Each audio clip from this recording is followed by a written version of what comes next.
hold on. Lupita Nyong'o's character was named Sam, right? Sam and Frodo. Sam and... God, I just put that together right this second. my God, Same. wait, I didn't realize that either. Yeah, Sam and Frodo. Oh my God, I'm Sam so and Frodo. And then wait. Do you want to play a game? What's your favorite scary movie? Be afraid. Be very afraid. See dead people. You're gonna need a bigger boat. Here's Johnny. The power of Christ compels you!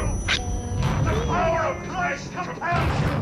Whatever you do, don't fall asleep. Welcome to Talking Horror with Jamie and Nikisha. Hi, I'm Jamie. And I'm Nikisha, and this is Talking Horror with Jamie, And Nikisha. where we share our love for all things scary and talk horror through the lens of human behavior. We have to whisper, guys. I love how you started loud. We'd all be I did. dead. And then you were like, oh, wait, I need Dead. to whisper. It's like, oh wait, Shut up, shut your mouth, be quiet. why are we being quiet? Why are we whispering? Well, it's because today we're talking about the 2024 apocalyptic horror film, A Quiet Place, Day 1. Dun, dun, dun. Yes, so many good Yeah, we things. can't do that. That Oh no. that would get us killed. Air horns. There would be so many things. It's one of those movies where if I was in that, I would just decide that it's my time to go, because I do not think that I would be able to survive that in any form or facet. I don't know. Who knows when your life is up in the air, but I would just say for me, it's going to be a no-go. Just take me. Ted would kill us. I already know that. Yes. Oh, Ted very would 100% kill us. For those that don't know, Ted is our dog. He Yes. is a very vocal gentleman, and we would just be dead. We would be dead Yeah. immediately. Uh-huh. I mean, well, we definitely will talk about pets in this because Oh. yes. Woo-woo. I'd like to just coin the term miracle cat. Miracle Cat. Yes. The miracle cat who just like, we'll talk about miracle cat. We'll talk We'll about get it. there. Okay, Sorry. okay. Yes. But okay, we will now. He will be now called Miracle Cat. Great, miracle I got cat you. or magic cat. We'll see. We'll see as we get What's into his it. What's his actual name? What's he Jellicle? credited? What? No. It was Frodo. Mustafa? Oh, Frodo. Frodo. Right. Duh. Frodo. Yeah, put some respect on Frodo's name. Right. It was Frodo. Well, now that Aaron has entered the chat because it's taking too long to do this introduction I right know. now. I know. We have a special guest today, our friend Aaron Albano. Hi, everybody. Broadway's. Aaron's Broadway's. Scaredy Cat Albano. Oh, Hello. it was Yes. when you were in Cats. Was your cat named Scaredy Cat? It was actually named Frodo, so we're good. Oh, right. Great. Fantastic. Yeah. Yes. Well, we're super excited to have you join us for this podcast. This is not your first time. You have been on here with us. What episodes? Remind the people that you've been on with us. I think I've been on I think Brian and I were talking earlier briefly, where I think I was on for the Jordan Peele episodes. Mhm. Yes. Did I do this episode?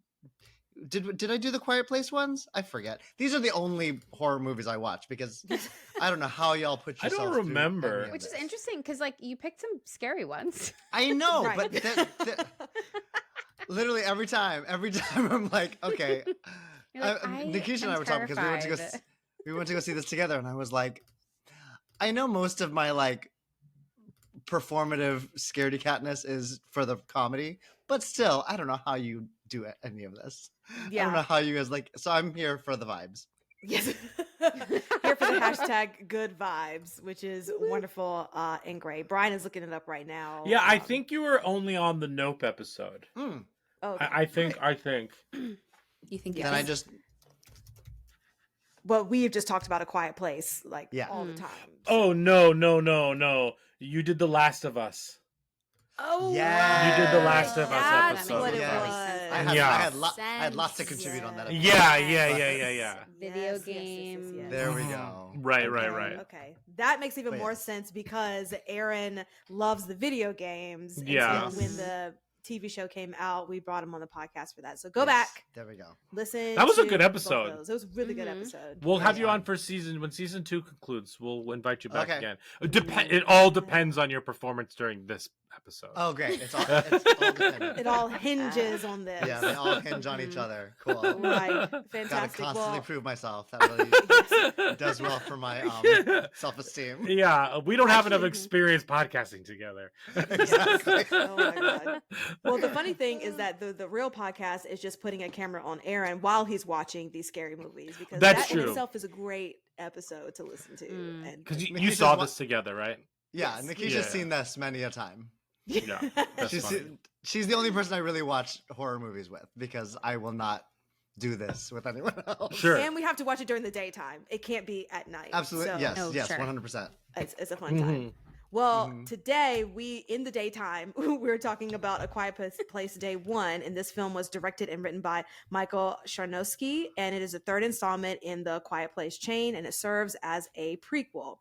And it stars one Lupita Nyong'o and Joseph Quinn, which I want to ship so hard because their publicity run for this movie is Mhm. absolutely incredible. Oh, nice. They They're- are like the best couple. I love Yeah. it so much. Yes. I They're- love Lupita so much, and the things that Incredible. I hope she continues to do horror. She's just, she's so good. It has the perfect face for it. I mean, like, of course, Yeah. her actor technique is fantastic and flawless and wonderful, and she's Yes. worked so hard for it. But Yes. when people just have a face for horror, they just have it, and she just has it.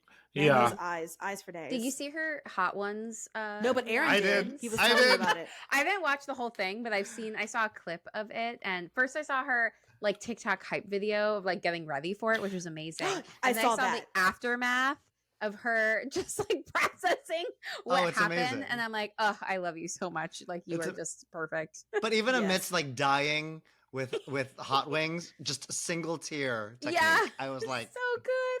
see, The this is constant a professional. correct. Love it. Well, okay, Mhm. heavy spoilers for A Quiet Place Day 1. If you have not seen it, press pause, find your local theater, get some popcorn, watch it. It's a great watch. And Jamie, hit Mhm. us with the millions of trigger warnings that are in this, please. Sure. So, if you are familiar with the Quiet Place chain, then you know there are scary creatures who are snatching people up and being scary. I actually like. We never see them. We never see the creatures put people's insides on the outside. We That's just see lots true. of snatching. Yeah. We see Because I'm blood on guessing, the right. ground and stuff. Is this Right. PG-13? Probably. Yes, it has That's to my be. guess. Yeah.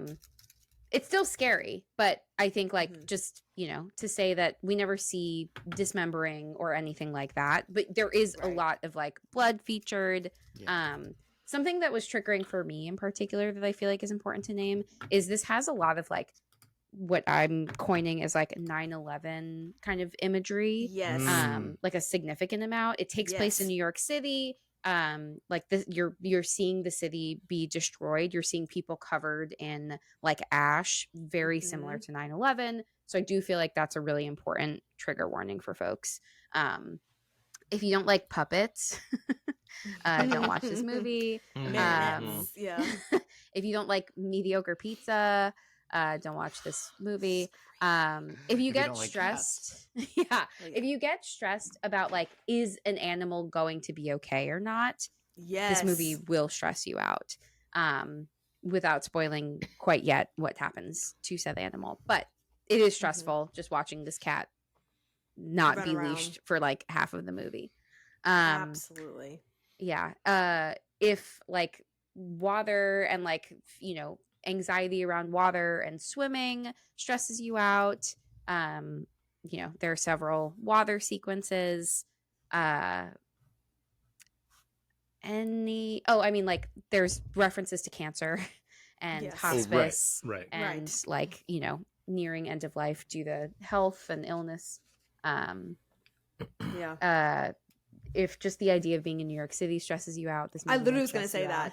out. New York City is a trigger because being in those crowded spaces, I hate it. Sure. I can't stand it. Mhm. It is awful. When it said that the average decibel volume of New York Yes. City is over 90 decibels, and that's Yeah. the sound of a scream, blew my mind because I have an Apple Watch and it will tell me anytime that there is like a decibel sound that's too loud, and most of the time it's set off by my dog Ted, and his barking is very high, or it will also be set off by hand dryers in bathrooms.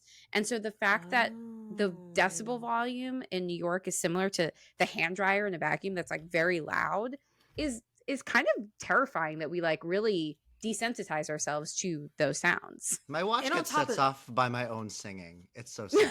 I'm screaming. Just means I'll you're be really good in at I'll be in a vocal projecting. rehearsal and we will be belting and then it'll go off and I'll be like, The this resonance. is sad. The resonance is real. But also it's so funny too because it's so loud in New York, and yet we still will put headphones on to play even louder music over Sure. what is happening. And I think Like, I that need that's to just get fascinating all of this. Yeah. in itself. Need Like, you this know, to- on your phone it'll tell you like when Mhm. you've had too much, when you've had too Like the the volume sound is has been too too high. loud. Yeah. Yeah, Yeah. turn For it an down. extended amount of time. Like that's Mhm. every day on my phone is saying like you need to turn this down. Yeah.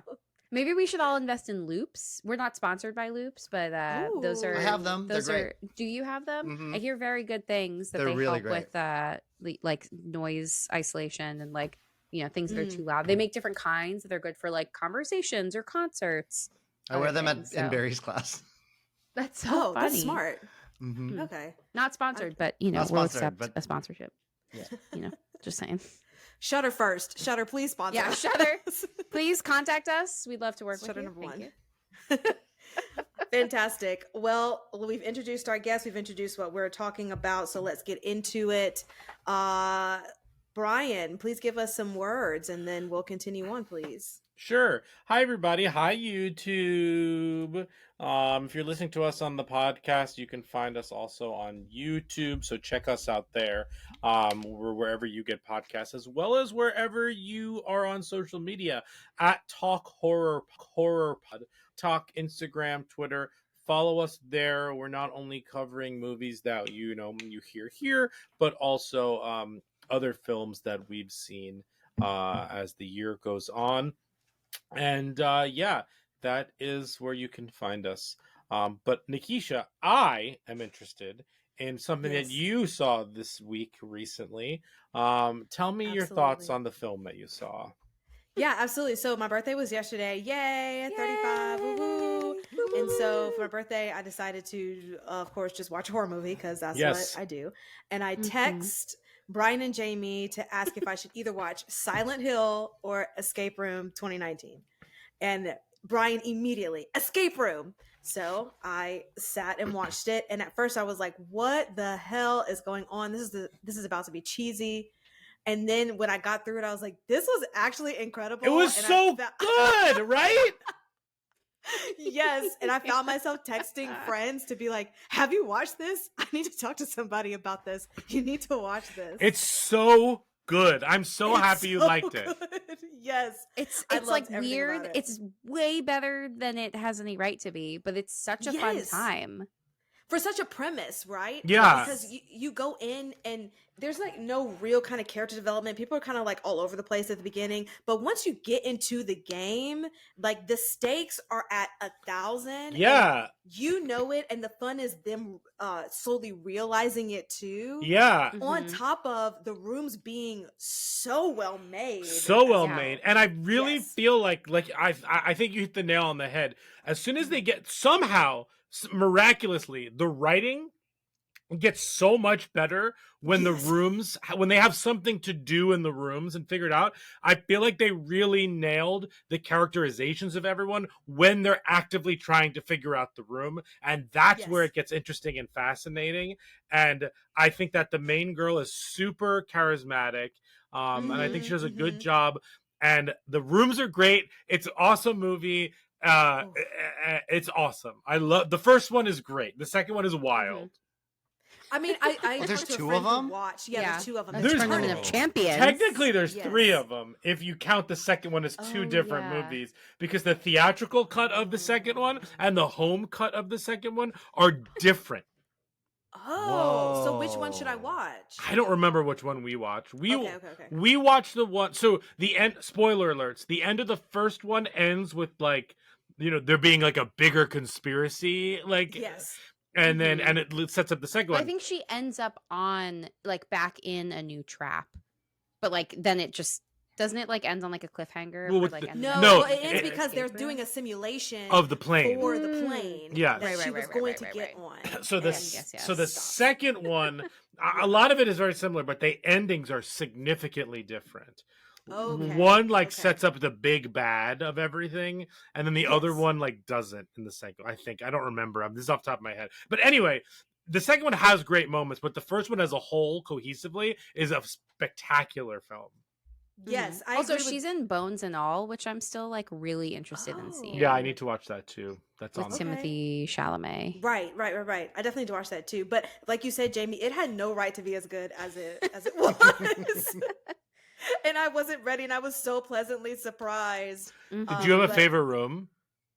Oh my gosh. I just loved that they were slowly revealing the backstories of each character, like through the each room. And it wasn't too much exposition. It was just like, we're just gonna give you a little bit of like, Mhm. this is why we chose this room for them, and like that's it. But I will say when they touched the handle and then they were kind of on shrooms and their faces were like all distorted and melting Oh, while they yeah. were showing that, I thought that was excellent. Cool. Mm-hmm. Yeah. But I was like in another situation where I'm like, I'm not smart enough for this. Y'all, I'm just gonna burn alive in the first one. And that's okay. You Like, know, it's whatever. That's it, I guess. That's my life. I've lived a life. So here we are. But yes, that I loved it. So thank you, Brian, for suggesting that. That was a great birthday watch with my little cosmopolitan pre-mixed drink. That's awesome. It was. Oh, was I'm glad you had a wonderful. good time. I really am. I That did. makes me happy. I really did. Yes. But Jamie, I heard that you watched something as well. Please tell the I people. did. I finally watched When Evil Lurks. Oh my god! I knew that you would be excited by this. So fucking excited. Please tell me. It was a great time. So I knew I as I've mentioned before, I will spoil things for myself. I have no shame. It is what it is. Yes. So I knew everything that was going to happen in this movie, but I still was like, I'm anticipating this being wild. Everything that I've heard about this movie is like there are certain sequences that are just so like gruesome that you're Yes. gonna like, scream, cry, throw up, whatever. And I kind of thought that maybe some of that was a little bit overhyped. I did. I mean, mhm. Brian was in the room while I was watching it, so he did hear me like react and just be like, "Oh shit!" Like She I gasped had reactions multiple times when Yeah. when the wife hits him in the face with the axe. Spoilers for When Evil Lurks. She gasped. Because she knew it was coming, but she didn't expect like how it was filmed and like all like Yes, Exactly. which Like, is Totally what they why- yes. actually show. That's why yes. reading things about movies doesn't bother me as much as it does for other people. Okay, Because the way that like I'm consuming something, reading it is different from how I consume it, watching it. For me personally, and I will never subject anybody else to that. Like I would never spoil something for somebody Sure. else, but sure. like for myself, like even though I knew it was coming, it still shocked me to see it happen. And so like Yeah. I still was like, fully the build up and gasping. payoff are still worth it. Totally. Even if Right. you know what's going on. But honestly, I found myself thinking a lot about Terrified, the other movie by this director. And I think Mm. I ended up liking Terrified more, which we did cover on the podcast. Right. Yeah. Fair. And I think I like that this director kind of places you in the world in both of these movies without Mhm. giving you context. You're just like, here you go. This is happening. And you're like, did I miss something? Like, was there like 20 minutes of this movie that I just like didn't watch? Right. And like, I have no idea what's happening. Uh-huh. But I think that Terrified does a slightly better job at providing a little bit more context to this. I don't even know if they're like, we don't know if it's the same world that it exists within. Like we haven't I think there's some idea that maybe both of these movies exist in this same like timeline or something, but like they're not sequels. They're not supposed to be related, but I think that Terrified does a slightly better job. Plus there's more people who like are in the know about all the weird like stuff ghoul happening. possession stuff happening that I liked more, and I feel like at least one of the characters was making smarter decisions about like, I'm not doing this shit. This is wild. Right. Versus when Evil Lurks, where it's like, I feel like our protagonists are simply making terrible decisions over and over and over again. And The it's whole hard time. to watch people do things that you're like, why are you doing this? That's more stressful to me than anything else. And some people I think like that because they like to see people make bad decisions and then the consequences of that. But for me, sure. I was like, I can't handle like these choices and like, ugh. So I get it. Yeah. It's a lot, but especially both are at good. the end. Yeah. Totally. But both were, I mean, I thought When Evil Lurks was excellent. I learned more about the context of like why it was made. Like it's like based off of like, it's like horror Aaron Brockovich is like how I'm going to describe it, where it's based off of like a real environmental disaster that's happening in like rural Argentina, where like companies are dumping chemicals like similar to like Roundup in like farmlands and things like that, and it's affecting those people out there and like spreading. And so it's like, oh, you can kind of see where a similar idea then is turned into like a horror spin gets made. And so like that was really fascinating to me. So like I like learning all this context after the fact, but I think I still like Terrified more. Okay, fair. I mean, they're both like such wild rides, like you said. Yeah. But I totally understand liking a movie with characters that seemingly make smarter decisions. I just to don't where like you can kind of dummies in back my it. movies. Yeah. That is what we now know, that Jamie is like, if they're making good decisions, then I'm in. But Yeah. if it's just if off they're the if they're rails- dumb, I just can't. I have such a hard time letting that go because I'm like, Yeah. that's not real. People wouldn't do this thing. Yes, totally So, understand. yeah. Well, I'm glad that you can now say that you have watched it, because We it's did such it. an experience that I like. Aaron, that is a movie I would never ask you to watch because I could Good. barely watch Yeah. some of the stuff that was happening on there. And there's scenes with a dog. It's bad. Absolutely not. Ooh. Okay, boy. fantastic. Well, let's jump into A Quiet Place Day One. We need a plot summary, so producer Brian is going to give that to us. No. We have a guest. Sorry, we have a guest. I'm not doing it. What's the plot? Oh We have no! a guest. I forgot that we do this. No. Oh no! Oh my gosh! Stress. No, You got it. You got no, it. no. Oh no! Oh, I get no. I get the week off. I'm taking it. Oh, Brian, would you like to do the timer? I would love to do the timer. This stresses me Wow. out so much. Yeah. Now we've This- introduced the true horror. I was like, this stresses me out more than Aliens. Oh gosh, what happened in this movie? Hold on, I need to remember. All right, You got it. I have you for It's gonna be 2 great. minutes. Ready? Wait, look, hold on. Lupita Nyong'o's character was named Literally Sam, not. right? Sam and Frodo. Sam and God, I just put that together right this. Oh my second. God! Wait, Same. I didn't realize that Same. either. Yeah, Sam and Frodo. Oh my God! I'm Sam so and Frodo. And then wait. What was Joseph Quinn's? Eric. Eric. Yeah, Eric. Okay. Viv- Okay. Yeah. Okay. All right. Ready? Okay. Yes. Set. Go. Okay. Quiet Place Day One. It is day one of an event that they don't know is happening yet. Sam is in hospice care and sort of she was an old poet who lost her father of the same cancer that she's now suffering from. She, as a treat, the hospice wants to take Sam as well, Sam, Frodo, and the rest of the hospice to a field trip to see a puppet show, a very creepy puppet show. During that puppet show, we see sort of like the Air Force going over amidst all the other ambient noise that's happening in New York City. And when she leaves the puppet show early, we see sort of things falling out of the sky, and those end up being the aliens we know from this universe. And so they start attacking everyone. She passes out. 1 minute. Done. Oops. Oh wait. No, you have another minute. Oh, thank You're God. halfway. Okay, great. Yeah. Yeah. Cool. you got it, Okay, you got so then she wakes up to pandemonium and chaos. Everybody has figured out somehow that we all need to be quiet.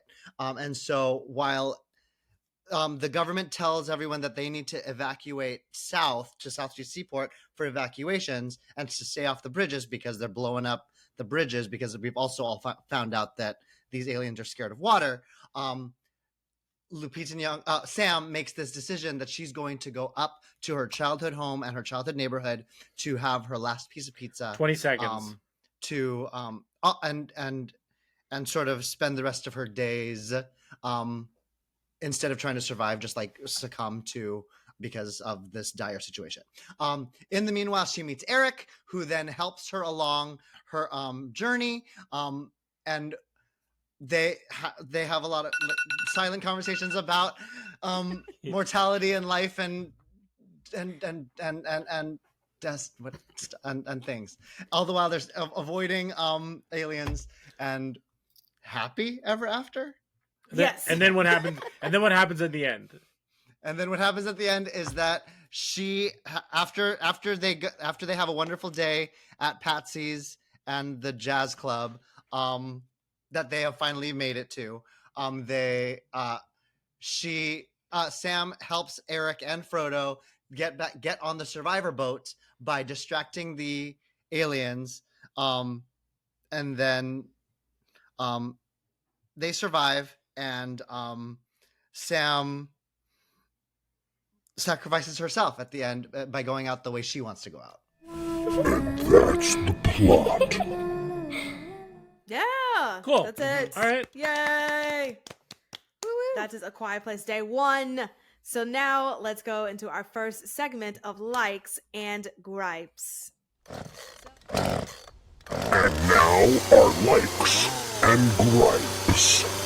So, Aaron, since you are a Yes. guest, please go first. Give us your likes and gripes, any thoughts that you have while watching this movie, as someone who has also watched the previous 2 movies. I really like this movie. I mean, again, it takes a lot in a franchise and a horror movie to make me even want to see it. So I've committed to this franchise for sure because I like this franchise a lot. Mm-hmm. And so I did. I loved it a lot. I think, as someone who doesn't love horror, what is it about this franchise that brings you back to it? I think I remember watching the first movie, and or when the first movie came out, it was such an interesting premise to me that it really got me sort of on the interesting plot device, and that's not the right word. But the kitschy, the device, it's thing. Yeah. That I was like, oh, this is it's concept. It's concept. I love it. Like where I find myself loving a horror movie, and all 3 of you know this, is like when it's horror but also saying something or doing something else other than being scary. When it's literally just scary, I want to die. Like I don't want to be here. Like if it's doing nothing but spiking my adrenaline, like no, fight or flight, I'm flying away. And so, but because it's an interesting, like, I mean, I'm a sucker for these post-apocalyptic things too. Like, there's something about like all of these stories where like at the end of the road, like humanity sucks or something. Like whatever the story ends up being, but that kind of adversity is a bleak but interesting story for me.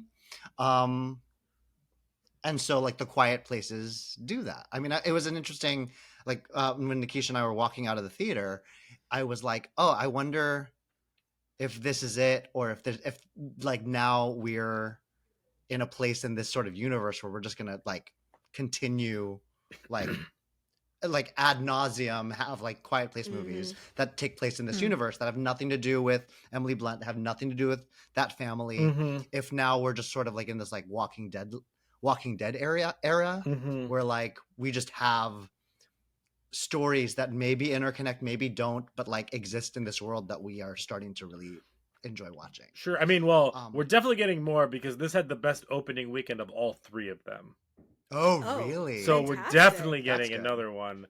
And my spoiler alert, my hope, this is my hope, I'm going to put it out there.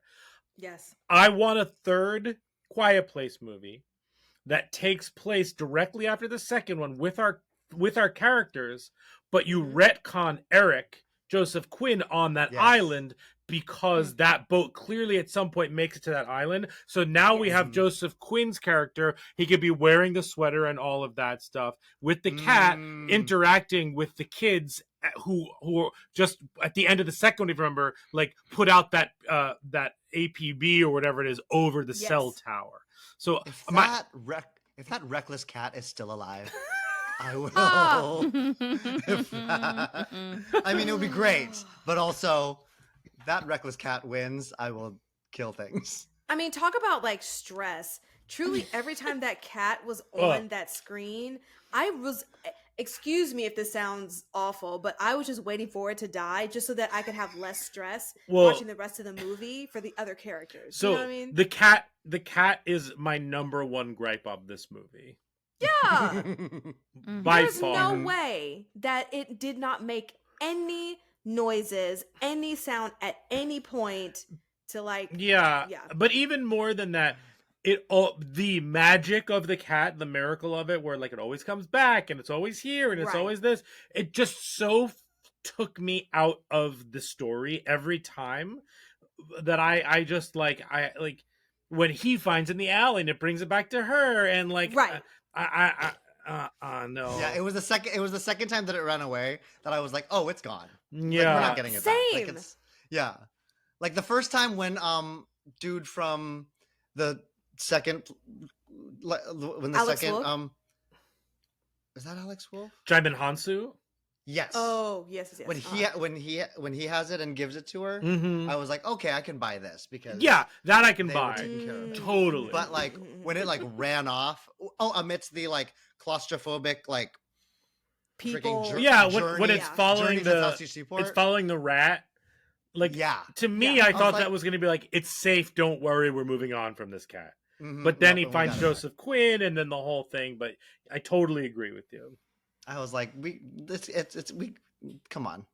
It was when it like ran into the nest or whatever that was, where I was like, we gotta go. We gotta. Yeah. Now you're making him rock climb. Now you're making him boulder.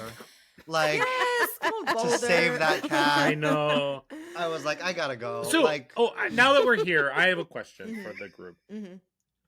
So the cat brings him to that like the steel like building or whatever it is, and that's clearly like one of their nests, as you mentioned, or not even nest, but home or feeding ground or whatever. Something, yeah. So I just want to say this out loud.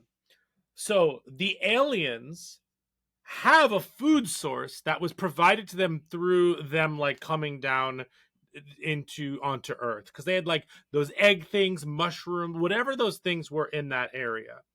They're killing us not for sustenance and but to basically like take over the planet, or they are eating us for sustenance.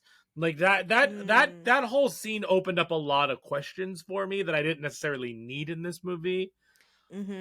I always assumed that they were killing us basically to like shut us up. Like that's what I was gonna say. Because for some reason the sound like hurts them, and so they need peace and quiet. You're too loud. Like they're like, get off my lawn, aliens. Like they're totally. Okay, they're like, I like that. And so I don't think they killed us for any sport or anything. It was literally just like, knock off that racket. You shut up, you little kids. you Utes. You Utes. Great. No, I agree, because you see, it's so interesting seeing like the dead bodies, but they're not picking over any dead bodies, right? You know? Like they're just all stopping kind of the sound. still there, and is when the sound is stopped. Even in that great scene at the beginning when Alex Wolff is right up against that body, and one of the creatures like rolls the body over and just like sniffing it, and then walks away, and it's like, they're not trying to actually feed on us. But we also did have a question, because that egg at first we were like, are those like the babies of it? But then they started eating it. Right. So it was just like their TBD. Yeah, there was like like their like a Twinkie, like an alien Twinkie. Yeah. That the cat was just curious about. I also don't like that cat. Yeah. Oh my god. And truly, animals licking things that they shouldn't be licking. Stop licking. Always. But I will say that brought on one of the greatest kind of like everyone was gasping scene, which was greatly like beautifully directed, when Joseph Quinn is literally like hanging on, and then you just see Oh the monster pop up from the back. yes, It was so close. it was so close. That was real. Yeah, Truly, it's like that was if we needed that cat for that scene, great, because that was one of the greatest scenes in my opinion of that movie. Yeah, I guess that was the one part though where I was confused. I was like, okay, where does the tolerance for sound end? Because if you're that close to a human who is freaking out and bouldering, like that heart is going. He like, could hear him breathing still. Yeah, I mean, and you could see in the like face drum, whatever, face drum, whatever drum, like the heartbeat of Eric. And so I'm just like, how is this not pinging the like attack response? So on the flip side, something I think this movie does really well is setting up that all the flickering fire and the water in New York is drowning out a lot of the smaller sounds. Like the fire on the streets, or when they're walking through the rubble, there's like, it's very intentional. The sound design is showing that like intense flickering that could potentially be throwing them off, inclusive obviously of the fountain and stuff like that. That's more obvious, and rain and the rain and stuff. But I still agree with you, Aaron. Like at what point is the sound like actually a problem for them? Yeah. Wow. I mean, but that's it. Like if like on my likes, I liked it a lot. I really enjoyed it. I liked it was one of those things we were talking about it afterward as well, where I think I don't know why, but I was sort of expecting this like origin story of the aliens. But then at the same time, I was like, but we can't really have that, because it's not like we can have like this like giant scientific exposition scene where they're all talking to us on the I imagine like the saucer coming out and be like glurp glurp glurp glurp glurp glurp, you know, like this planet. And so this planet seems quiet. Oh no, what have we done? Truly. And so while I like back to the glorp glorp glorp glorp glorp glorp glorp glorp glorp, not subtitled glorp glorp alien, right? But yeah, so like while it was something that I was like, oh, I guess I didn't really learn a whole lot about the aliens, I actually liked that I didn't, and they were just there. Like, we just didn't need it. Like, I you don't felt need the it. same way though, but like I think that was more of like expectation setting. When a movie is a prequel and you call it day one, I think the expectation is you're going to learn more about these creatures. And so the fact that we don't, I think it took me a little bit to kind of shift around to like, oh, we're not really getting new information here. It's just like, this is when they first come. But I don't know. I feel not like I was misled, but I just feel like maybe be more thoughtful about like how like you're making a prequel and you're calling it like the start of something, and then you're not answering like hear where it all questions. began. I'm like, I didn't really hear where it all began. Yeah, no, I didn't hear anything. I'm fine with one, it. I didn't hear anything because it's quiet, and two, because it like there was something else that you said in your like rundown of the plot where you were like, they all just realized that like don't make sound, and that's the other thing that I'm like, we didn't learn how they figured that out, which you'd think that would be a much bigger point to like a day one origin story of like, how did we realize to like shut up? But we don't get that. We just get Lupita being knocked out, a great title card, and then best of the year. Like, best title card of the year so far. Agreed. It was a great title card, but then it's like they just forego any explanation, and went right to like, we already know, everyone shut up. And it's like, no, I knew that from the first two movies. Why'd you make this prequel? So can I be devil's advocate to that? Sure. No. Great. Can I be late night with the devil advocate? Yes, go for it. So, do that. Yes. I think a generic movie about how we figured that stuff out would have been boring. I think that to me, my gripes with this movie are on the micro and not on the macro. I think that this movie I really liked this movie, and I forgave a lot of that stuff because one, it's like zombie movies where you spend the first half hour being like, this is real, it's not real, and you're just like, I know it's a zombie movie, let's move on.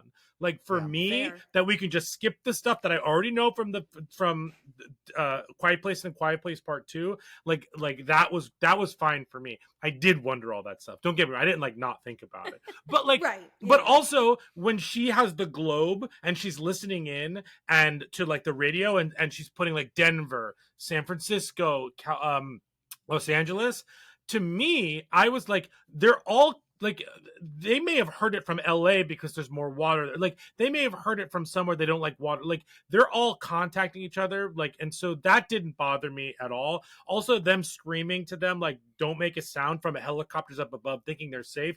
Totally fine. Like to me, I filled in the blanks with those. But if the movie had been about all of that stuff, I liked this movie because it actually took a big swing and made it an intimate story that happened on day one versus the other stuff.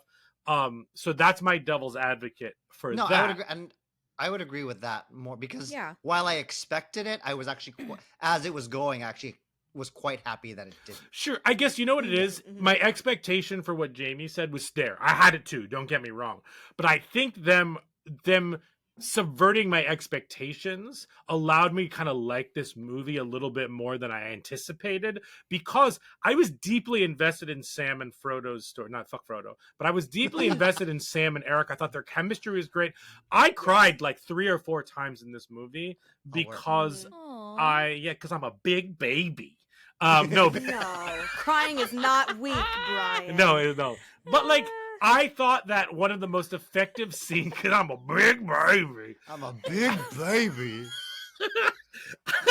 Jamie is done. I think one of the most effective scenes in this movie is the yelling during the thunderstorm.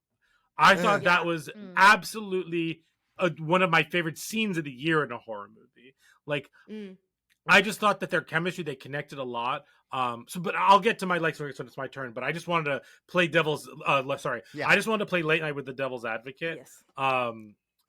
For that because I agree with you, but I also have been thinking about that a lot after Jamie and I were talking after the movie. Yeah. I mean, I especially loved to go off of Joseph Quinn's and Lupita Nyong'o's chemistry in the movie. One of my favorite likes I think about it. Which I think this movie's smarter than it would have. It's smart enough that it wouldn't have gone this way anyway, but I'm glad that it didn't like go sort of like a lovey-dovey route where they fall in love. Yeah. Oh, that would have taken me out movie. completely. It would have ruined the whole movie. It would have ruined the whole movie. So I'm happy that it just sort of stayed. Yeah, especially that they didn't fall in love with the aliens. Yes, that's a love story we want. Yeah, with the aliens. Yeah, actually, that's what happened with Frodo. Frodo was actually going to the. He was about to. Frodo was about to have like a Romeo and Juliet balcony scene. With giant alien. Yeah, and Joseph Quinn. And Joseph Quinn ruined it. How dare he? Did anyone else? Here's a question. I cried during the title card. Because now I am just like obsessed with title cards in horror movies after doing this podcast. And whenever we get a good one, especially because that the sound of her getting blown back through the window and then the silence and the audience is like the space between her being blown back and the silence to getting to the actual title card was longer and made you very uncomfortable. And then the title card came, and then A Quiet Place went away, and just day 1 was there, like the other movies that was like day 15, day this, day that. I just thought that was clever. I'm getting goosebumps. To me, this is the best title card of the year, as Jamie previously mentioned. At least for me, it's the best one. I need to go through the list of all the horror movies in this year just to like double check that like other ones were pretty good too, but this. Yeah, you better not lie about that. Oh my god, I'm such a big fat baby. But I do have to. But this one is the one I remember the most for sure so far. Absolutely. I think I whispered a good nice at the title card. Yeah. Oh, you weren't like the guy in Art Theater who walked in 1 second into the movie and goes, "What did I miss?" and we're just Nothing No. okay. yeah, and Hate it. Yes. But yeah. Aaron, do you have any more likes and gripes? I feel like, I mean, yeah, they're coming to me as they come, but I'm happy with all of it. There's no I don't have any real gripes other than, the stress of the cat. I'm like, pets are just a luxury in post-apocalypse. Like, Yes. you can't.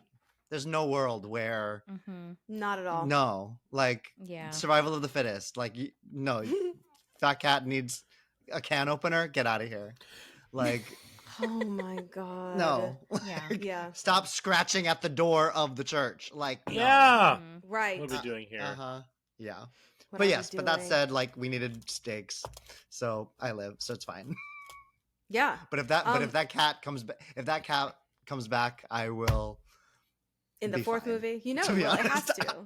I'll be It's a fine. staple but now. Well, it's actually Yeah. gonna be called A Quiet Place. The cat came back. Yes.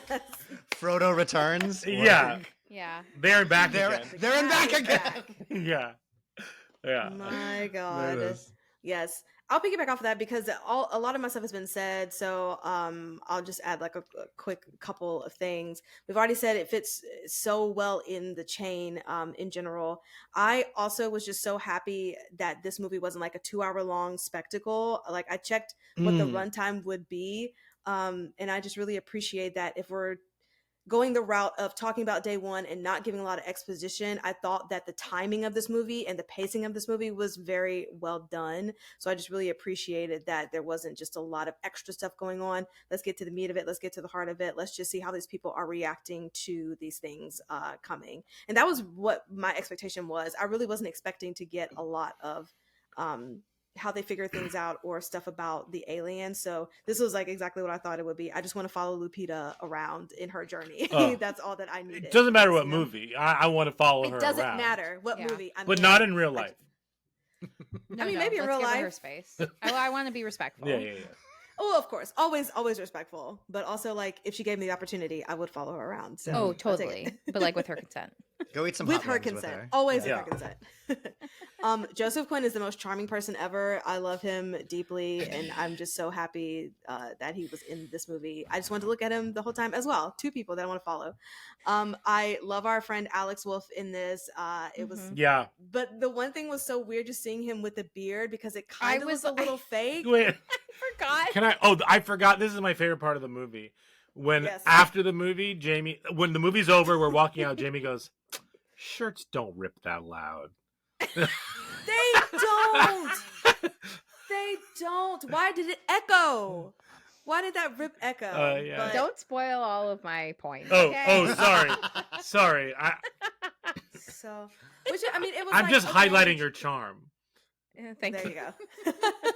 I mean, I get it's like the generator was loud, and so they're already coming, They're already- right? Right. Yeah. And so then the tiny now the tiniest sound is gonna like really set it off because they were already on the way anyway. So like okay, but Yeah. did it have to be a shirt rip? No, doesn't have to be. It, The movie really picks and chooses when stepping on gravel makes the Yeah. loudest yeah, noise. yeah, totally. Like that cat is walking around like Yeah. click click click click click click click. I'm like, Mhm. that's gonna do something. Well, a woman in the theater yelled, "Take off your shoes!" when, well, didn't yell it, but like said it to her friend next to her, but they were sitting Yeah. next to us. Yes. But I thought that was very funny. But also, something this movie does a lot and effectively every time is them a big noise happening, and then it stops, and they look around and nothing's there, and then something rips, and the camera just changes direction, and it's already been there the whole time. Like I think it happens 2 or 3 times, and it's effective every single time. Absolutely. Mhm. It's just because they're the creatures is that it's that tension building, and so it's like wherever the camera is going to go, you're just like, okay, what's happening? Because you as an audience member can't see the big picture, right? And so where the camera is directing you, it was just so effective, like to your point.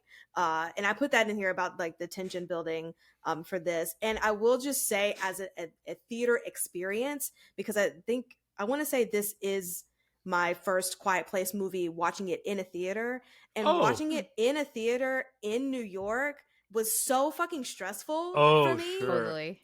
Just because I already like big I hate people. Y'all know this. And so like watching that crowd, or like whenever I have to be in Times Square, which is more often than not, and just like being, shoulder to shoulder up against people, it's just kind of like, oh, this is like stressing me out, because anything could happen, and then you're just stuck amongst all these people, and you can't go where you want to go because everyone's moving in whatever which way direction. So in watching that was the thing that stressed me out the most. It's just watching lone Lupita go in the opposite direction of this mob, like trying to walk their way south. People. Yeah. Whew.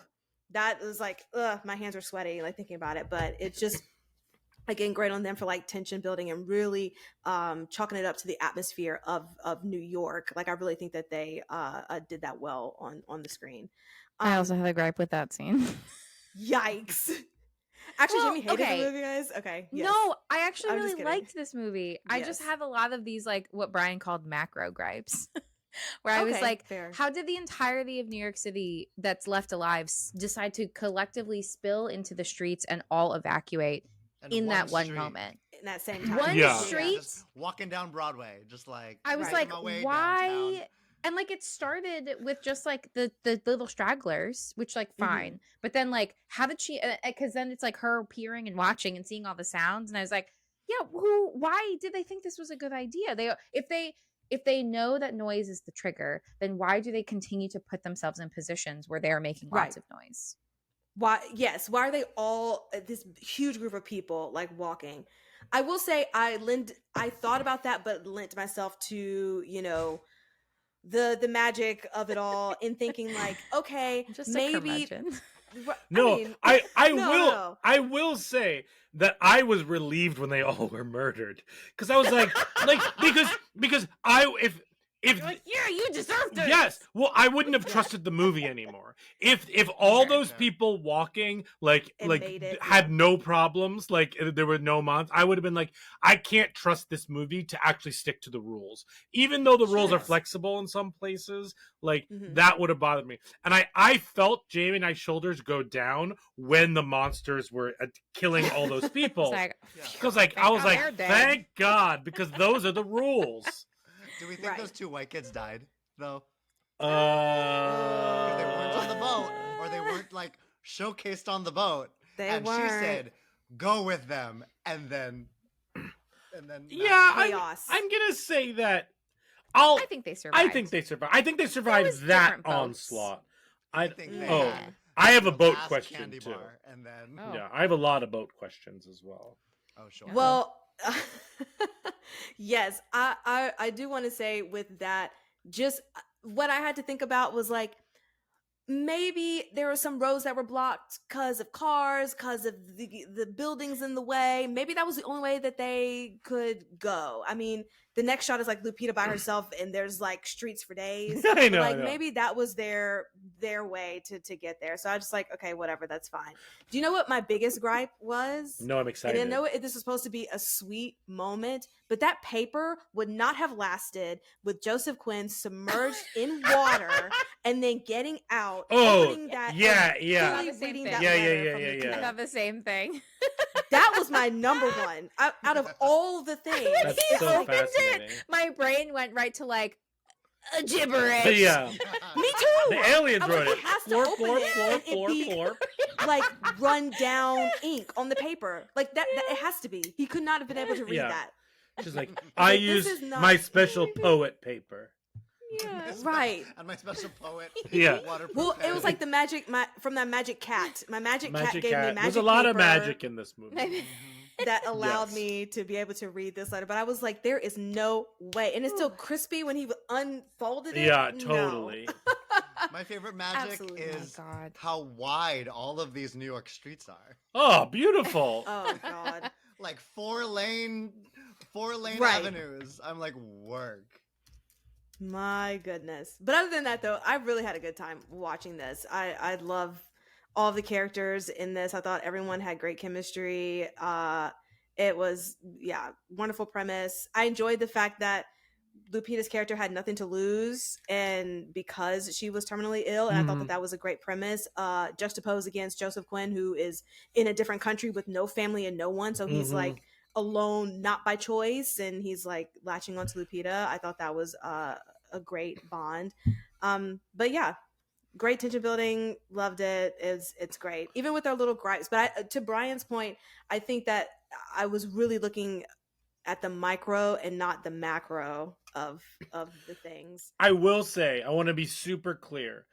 If I was in this situation and didn't have, life-ending cancer, I would still look for pizza. Like I deeply empathize with her journey.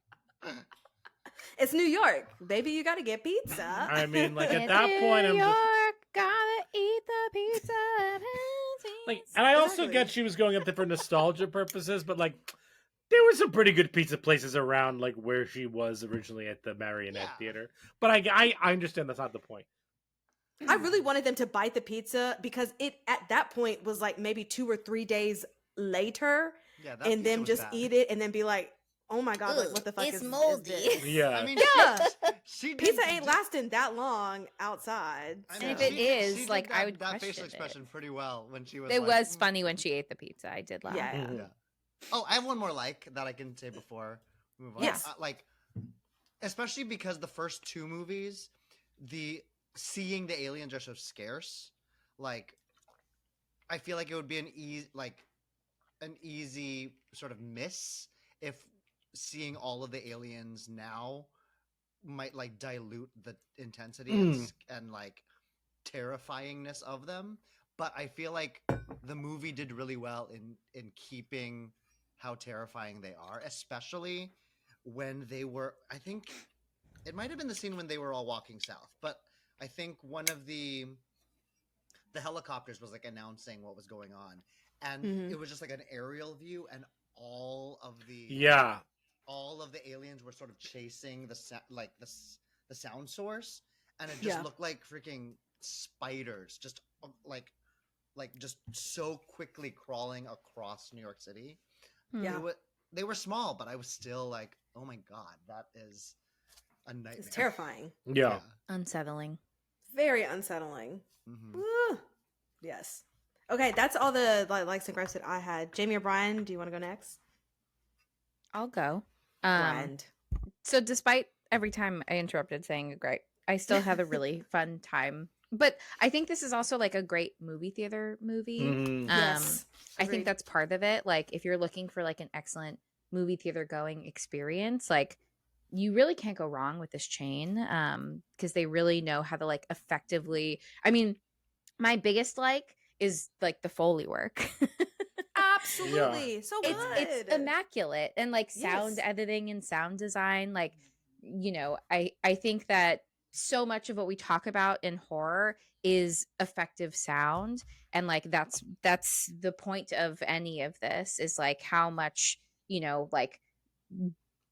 like obviously it's about like being very careful and not making a lot of sound, because then the monsters will attack you and kill you. But like I think just like how sound is used intentionally in horror, and how it just adds to that anticipatory anxiety of like, when's the thing gonna happen, and so it just creates more stress. And I think that like that's the best thing about all of these movies. I still as someone who is going to give birth soon, the first thing that I thought about when we were sitting to watch this movie was the first Quiet Place movie, when Emily Blunt is giving birth in the bathtub. And I'm like, if I can successfully make no sound, then I'll feel more hopeful about my chances of survival. But I'm not feeling like I'm like trying to channel like Emily Blunt giving birth in Jamie, just Quiet let Place. it out. That's let it goals. go. Wait, but she wasn't quiet. She had Don't. fireworks that could mask her screaming. That's true, but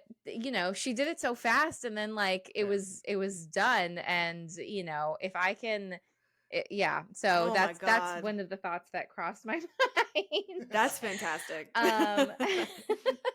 But yeah, I think for me, like I just had certain expectations of this movie, not it being good or bad, but more so of like, I think my idea of what this like spin-off prequel was going to be focused more on like answering certain questions, and yeah, just getting more information. they don't. So it just I was just like, I kind of wish that they called it something else. Like I wish that it was more focused on like we're getting a very specific story from like John Krasinski and Emily Blunt and their experience, like already being out on a farm and like how they've been able to kind of maintain their lives amidst this like bizarre soundless pandemic that they live in.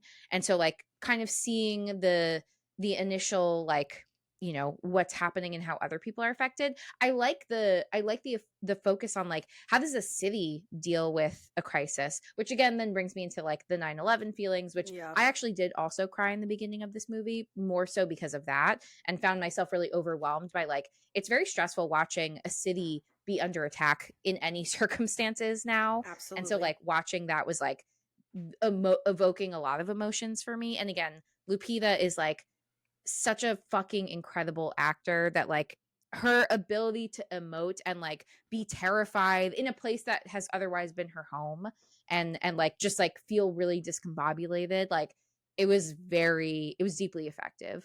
And so yeah, she's like just everything that she does, and not just the chemistry between her and Joseph Quinn, but like again, their ability to express themselves without needing to talk is just top tier. And I feel like, I mean, I'm talking to a bunch of people who know acting and I don't, but like it's just watching people with their craft be so excellent. And like yeah, you don't have to verbally communicate to still communicate, and it's still exactly like what they're feeling, what's going on, like you pick up on all of that, all the nuances of that.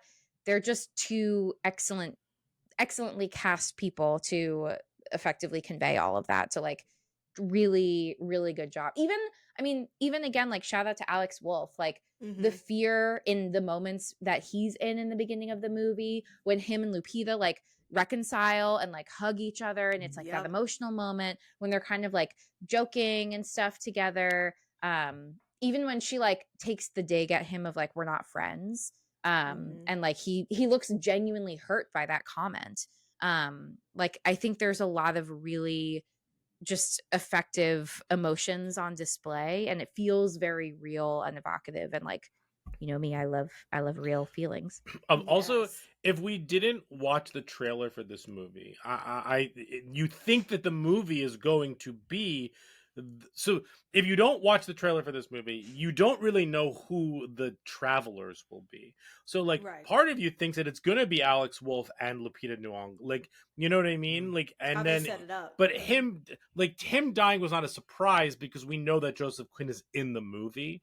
You know what I mean? Like, and also like if like also Jaimon Hansu being in the movie, if we didn't know he was in the second one, then like he's one of the bigger stars, if you will, or noticeable actors in this one, then you think it's going to be him. But the trailer definitely, I mean, you have to market it. I get that. You need to know that Eddie from Stranger Things is in this movie. Like, but like, going in blind, you definitely have a different experience about like who you're following narratively outside of the Sam and Frodo characters. Absolutely. Yeah. And like, I mean, now that I know that it's Sam and Frodo, it really does like take on a whole nother level of meaning of like, just even though she's alone and like is kind of doing like wants to take this journey by herself, she has this person following her around that like she doesn't really want to follow her around. And then I get it now. I watched Lord of the Rings over Thanksgiving break and I understand it now. I'm part of the pop culture moment. I feel really good about this. So that's really wonderful. But again, I think my biggest like frustrations were just like, when did they discover that like sound is the thing that draws them? And if so, why are there still people making sound like not just like single individuals, but also like why are the helicopters still? I know you, Brian, you were like, that doesn't bother me, but I was just like, but why though? Like what was the purpose? Are they trying to draw the creatures to them? Like for what, to what end? Especially if they're moving towards like the boats to safety. It's like, well, don't draw them to where all the people are supposed to be going. Like where are you going? Every time one of those came out, the helicopters, I was terrified that one of the aliens would just jump onto it. Yeah, and That was a especially cool 'cause there's scene. a scene, or not the scene, but it was just like a background thing of like a helicopter that was in a building that like clearly had crashed, and you like just see the propeller rotating. That and was I was cool. just like, Mm. yeah, it was I like a missed that. background shot thing, and I was like, yeah, that's the consequence of like them, Yelling. calling out and Yelling making over it, sound. Yeah. I was like, why are the boats beeping? When did they realize that these creatures can't swim? What, like, because they also bombed the bridges, so at some point they also will have had to realize that the creatures don't swim, and they were like, the only way to leave is a boat. So just like a lot of that stuff, I was confused with the timeline and like figuring out this information. And a shirt rip is not that loud. And I think my only other minor gripe, also, as I think Brian said this, like I am not currently like dying, but I feel like the desire for pizza just would not be that strong for me if I was dying.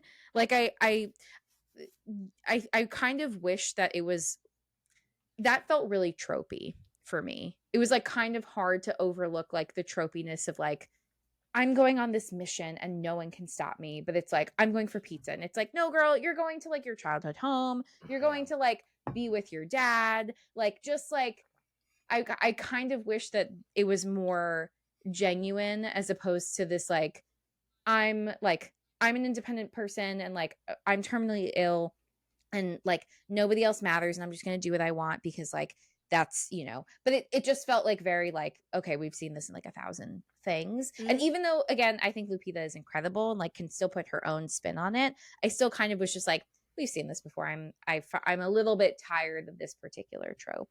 Sure. Yeah, I totally get that. That makes sense. And we'll talk about that more in our next segment. I know, Brian, you have to go, but I just want to put that out there. The tropes of it all, of that one woman who just has this mission, and it might be frivolous in the midst of everything that's going on in the world, but it's important to her, so she's going to out to do it. So I'm interested for you to dig a little deeper in that respect. Yeah, and not a like or a gripe, but I did not realize that Michael Bay produced all of these movies.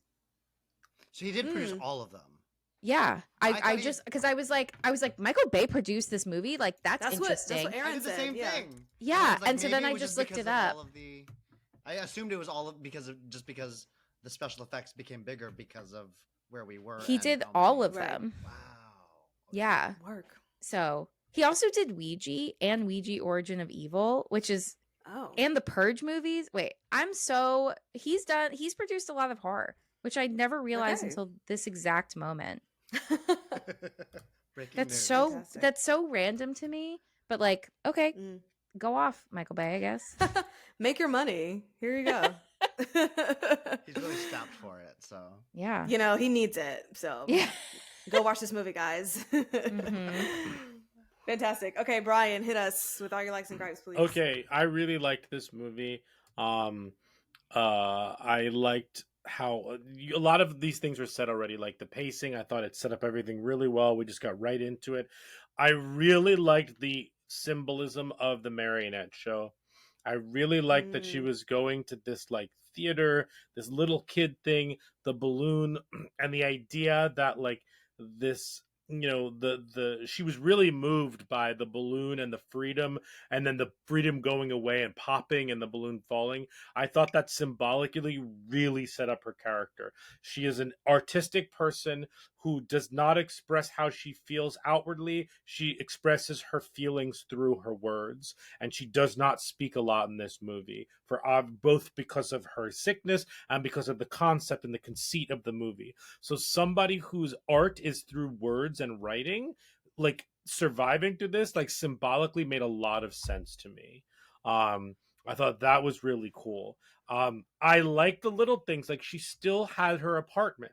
She didn't let it go. So this character still had some sort of hope if she was enrolled in hospice and yet didn't get rid of her apartment. So there was always a little flicker of hope within this character. I know. What, Brian? A flicker of hope. Check out my Right. YouTube channel to watch our 10-minute musical called Seance. No, but like a flicker of hope. So I really liked that. I really like the water and the fire sounds that I previously mentioned. I really enjoyed the just like the journey of the characters. I like that they blacked out and everyone just figured everything out in between, because like we just like, for me, we got out of like half hour of exposition mode, as I mentioned. And to me, the little nuance of her listening that the world is working together to figure this out, and it's not just happening in New York and didn't just start in New York, allowed me to believe all that stuff, because the second one happens in upstate New York, like in and around the Finger Lakes and stuff like that. So that was interesting. I really liked the jump scare dream. Every movie needs a jump scare dream. I forgot about that. I feel like everyone in our theater groaned. Yeah, but they got them, and then everyone groaned. Yeah.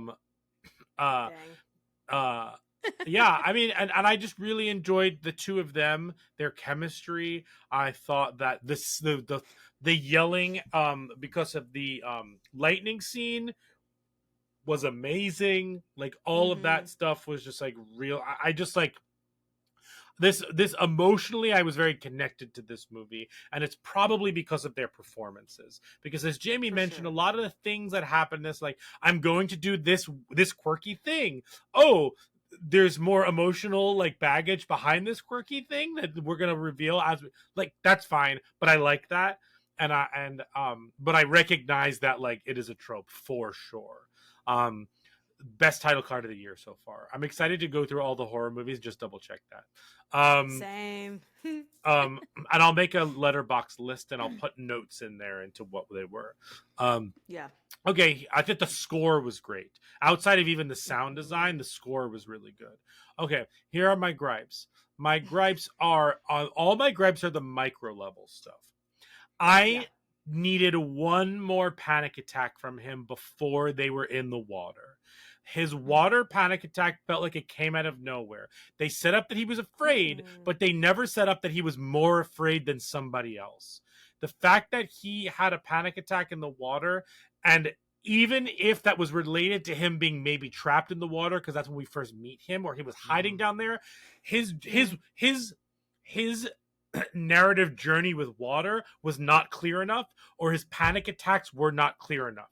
And I thought that we got to him freaking out in the water way too quickly, and I wasn't even acquainted with what they were trying to do just yet. And all of that, like, I just think that was too fast, and I needed more exploration of his panic and how the cat helped him or she helps him. Like, I needed a little bit more business with that to make it a little bit more emotionally connecting. I also think that the subway scene needed to be edited with like 30 to 60 more seconds, because when the monster is coming down the escalator and they're caught in that room, all of a sudden we cut to them like already in another room, and I'm like, no, give me that tension. That's what I came here for. Don't get me to the water right away. Like, I needed more tension to build to that, and also that would have given me more of his like, I'm scared. Like, this is not who I am. I'm away from my family. I just needed more from all of that, just in general. So that was something that I needed a little bit more from. My other thing is, I do not think that Jaimin Hansu should have been in the beginning of this movie, because it led to more questions about the boat. So let me explain this. They're saying that you need to go on the boat at the South Street Seaport. Fine. My assumption is that the military, whomever, set up multiple points on the island for people to potentially escape. South Street Seaport, probably on the Hudson, probably on the like right off of FDR Drive and all of that, like on the east side, because they were on that Patsy's on the east side, I think, in Harlem. So because they were at Lexington and 59th. Of course, New York City geography was a little bit off in this movie, but that's totally fine. I just kind of Yeah. That was the one thing I was like, yeah, I'll let that go. Yeah, that's fine. Yeah. But like all of a sudden, like getting out in the middle of the church, that's fine. But so they're up there. If Jaimin Hansu and his family are on that boat, are we to assume that there's like multiple boats going around the island to pick them up? I just like had a problem believing that they would have been on that exact boat. But if they're just on that boat and we didn't see them at the theater in Chinatown, then I totally would have bought like into the fact that they were all going to that island that we see in The Quiet Place Part 2. They just happened to be on that To boat. me, that was cat magic, where like too many serendipitous things happen in this movie to be actually believable. You're only allowed like one or two genuinely serendipitous things. Everything else then feels like a movie trope, and I pulled out of the movie. The cat did that a million times, and then but at that point there have been so many cat magic moments that like that them being on that boat, like they happen to be on the same boat that like on schedule, like pick them up at the South Street Seaport and then pick them up in East Harlem. And then, like to me, that was a little bit too much serendipitous cat magic. But I still like was very Mistopheles magic. the Jellicle magic. Yes. But yeah, I think there was a little bit too much magic in this movie for me, like in terms of how that worked. But overall, I was very moved by this film. I thought the performances were great. I thought her journey into like accepting her choices and allowing herself to like that scene where he's doing the magic and we see a little like that's the magic I liked when he was doing the card tricks. Yes. And like them just like him like pulling her into it and them drinking and just like enjoying themselves and him finding the pizza and all that. Like I just thought that was a really genuine human moment in this like catastrophe.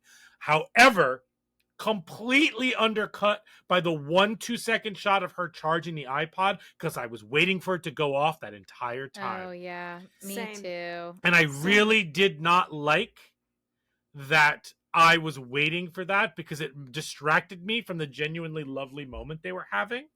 I understand that you added it in order for to have the final moment, but I think it could have been placed elsewhere. I don't know where or how or when, but realistically, that really did distract me because I was just waiting for it to get charged and play a jazz and them have to run again. But I really like this. I'm really I get so excited when like a second or third or fourth movie is actually good and keeps the chain's consistency up. Like I'm hoping and praying that Smile 2 is good so that we can have like 2 good Smile movies. Yeah. Yes. Like that type of thing, because I feel Aaron like was we're just freaking in a out world at where that there are so trailer. many chains and they're so deeply inconsistent. Like the Conjuring universe movies, like there's only really 3 decently good ones, like above decently good. Like the fact that we have 3 really solid ones of these, like definitely gets me jazzed. Not pun intended. Get ready for the jazz. Love that. Brian, do you have anything else that you like, or anyone have anything else you'd like to add before we move on? Okay. Fantastic. Well, let's get into brains.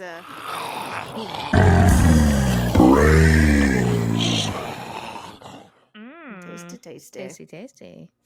So my first question, Jamie, to you is, do you know if group therapy sessions are a part of all hospice facilities? And if so, can you just talk about why it's necessary to have group therapy sessions in places like hospice cares or even recovery facilities or criminal incarceration facilities? Yeah, I mean, I've never worked in a like hospice facility or anything like that, but I do think that like facilities where people are like residing for treatment of a variety of reasons, or like even beyond treatment, like you mentioned, like correctional facilities and things like that, I think that there's still a lot of benefits to having group therapy. We talk a lot about like support systems and like connecting with people. I think there's a lot of value in coming together over a shared lived experience. And I think, managing feelings around death and like being terminally ill is certainly one of those experiences where the people facilitating those groups themselves might not have the insight, but the people in the groups do. And so it's like coming together, this like shared collective experience where it might be hard for people to relate to family members and people outside of these experiences because they themselves are not going through it. And so like being able to talk to other people who are actively going through these experiences, I think plays a big role in like mental health and wellness overall. I think that managing like in this, like managing feelings around like terminal illness and how you're navigating that and coping with that, like also helps in managing like mental healthness and physical health are so closely linked together. It's not necessarily going to like, you probably will continue to like struggle with illness, but like I think outcomes can be improved or managed more effectively because you have like a social support system. And so I think that's where the value comes in. And I don't think it's always required, but I'm sure that like depends on like facility to facility and like For different sure. contexts and situations and things. But like I think it's highly, highly encouraged, if not required, depending on the facility type. Yeah. Well, in that same vein, so Alex Wolff's character kind of acts as a nurse slash therapist. He's facilitating this group meeting, and he I think you mean a Theranurse. A Theranurse. Got it. Yes. Okay. So he's our A resident nursipist? Theranurse. What was it, Aaron? A nursipist? A nursipist. Ooh, that Oh, really got it. feels good on the Oh. tongue. A nursipist. No, it doesn't. It nurse- sounds disgusting. Sorry, I'll stop.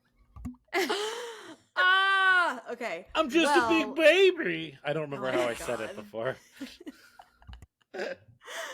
Well, whatever you want to call him, he was facilitating the group therapy session. But yes. Yes. And there was a moment where he's kind of like forcing Lapita to talk or engage in the group. And so I just wanted to ask, do you think that that was something that he should have done? Like, is that textbook when a patient might not want to engage, or was there like a better way he could have kind of gone about that? So basically, just how did you feel about him running that session? Yeah, I think so. I don't do group therapy. I have done group therapy. It's not for me. But that's more so because I don't like public speaking, and I still viewed that as a public speaking space, which is silly because that's not really what group therapy is. But like I just prefer my like, one-on-one, let's just, just be us. Absolutely. I get that. Yeah. But that being said, like there's different kinds of like group stuff.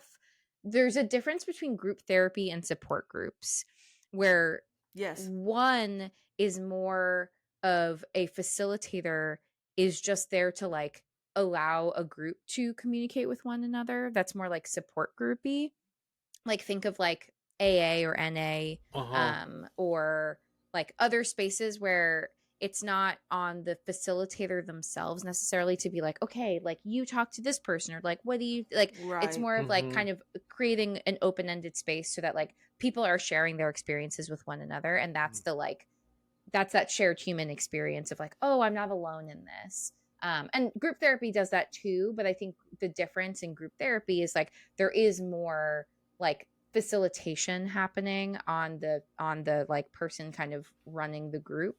And the only times I've ever done group therapy have been in my internships back in grad. No, that's not true.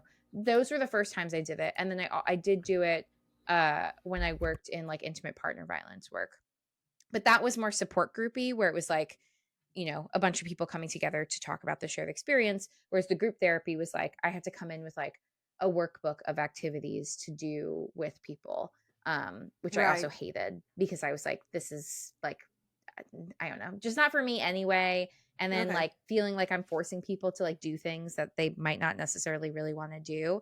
And because it was like residential, so it's like people who are like living here and like participating in this thing kind of because they have to. So it's like, do any of us really want to be doing this? I don't know. Right. And I'll give you homework to do. Like, Yeah. what is this? With these Yeah, like workbooks in and the stuff. moment. Yeah, it's like just adding to the like adding to my anxiety of like, I'm not the expert. I literally got this workbook like 10 minutes before this group started, and I'm like a baby social worker and I have no idea what's going on. Oh, jeez. So No, I actually didn't know that was a distinction between the two. Is it? Me either. yeah. Was there something Yeah. that was clearly one or the other in the session of this movie, or? That's a good question because I don't really know what like I don't think we get enough to kind of figure out Okay, what's that's fair. going on. I think that like I don't think it's like super great to force people to interact in group settings, but I think that there are ways to I think that like part of the facilitator's job is kind of to like survey the members of the group and like check in. And I think that there are ways where you can like check in on someone, but I don't think it's necessarily helpful to be like, hey, you haven't spoken in a while, Aaron. Like you should contribute something right now. But it's more of like, hey, Aaron, like we haven't heard from you in this group. Like, do you want an opportunity to share on anything that we've discussed? Like those are two very distinct, different ways to like check in with you, but not put you on the spot to be like, you have to share your deep feelings now. Right. So I not crazy about his technique in the movie, but like it doesn't I'm still not totally clear like what is happening. My guess is that it would be more, well, I guess it could be either really, because both the like sharing that collective experience with one another about like being in hospice and what that means, but also, and then there's like all these like theories on like group therapy and like if you've ever heard language like storming, norming, forming, like all of that stuff. It just, there's like theories about like how you move along different stages of like group work. And like when you first come together as a group, kind of like the early phases, the middle phases of like working together for a bit, and then the ending phases. Plus there's also like open groups versus closed groups. So like, is this a group where like anybody can join at any time? And like, it, in some ways it might be harder to kind of connect with people because like it might be new people joining each time. On the flip side, the closed group is like, these are the people that we're starting with, and then these are the people we're continuing with the entirety of the group. So like there's all kinds of like things that inform group work and like, all these theories and practices and things like that. But I don't think I really liked Alex Wolff's approach entirely. Sure. But again, it just feels more tropey of like, force this person who's like really resistant to like go on the spot, and then she's like, I'm gonna say shit a bunch of times. But also, and it's like, okay, something we're not considering is that he may have been possessed by Payman. Oh, this is the after effects. This is the sequel that we wanted. Yes.